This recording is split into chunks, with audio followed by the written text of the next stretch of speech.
News 5's Tracy Carlos is digging into how our state's highway patrol is cracking down not just on traffic violations, but criminal activity as well. And that sometimes involves chasing a suspect. Okay, Tracy, while police in some towns might have a strict policy on when to chase a suspect, this is not stopping officers from the highway patrol. Yeah, Robin, Danita, usually drivers see troopers involved in traffic stops, but here in Cuyahoga County, they are accelerating their role in cracking down on crime.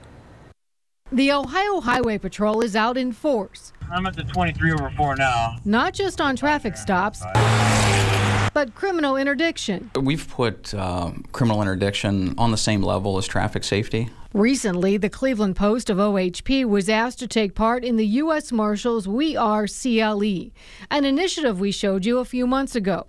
It was born in part, Cleveland City Councilman Mike Polensek told me, because he was fed up with crime and turned to the U.S. Marshal for help, rounding up those with outstanding warrants. Which was an unprecedented level of violence, which I had never seen before. Troopers were brought in to help put the brakes on crime. We saw a massive improvement from the standpoint of setting that tone and making arrests. And again, when you still look at the sheer number of felony warrants that are out there, only reinforces the need to do it even bigger and broader.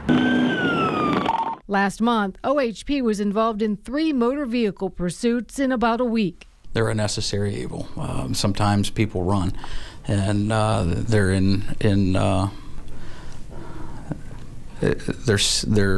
dangerous, and so they need to be apprehended. In fact, Lieutenant Rob Gable told me 2017 was the highest year for people running from troopers, and so far this year that number has already outpaced last year. Our policy is that when someone does flee immediately from a traffic stop, that the individual officer as well as the supervisor involved must constantly weigh the need to apprehend that violator with the risk of the pursuit to the public. So far this year, the Cleveland Post has made 600 drug arrests, seized 70 weapons, many of which Gable told me were stolen, and more than 400 felony arrests. Working along with the Cleveland Division of Police and the Marshal Service, DEA, a lot of task forces, our officers, our troopers are involved in a lot of different things, far beyond just stopping people for speed. Something Polensek told me he wants to see more of.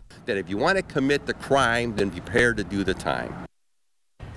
Lieutenant Gable told me troopers in Cuyahoga County make 3 to 4 drug arrests every day and find an illegal weapon once every 3 to 4 days. Tracy Carlos, News 5.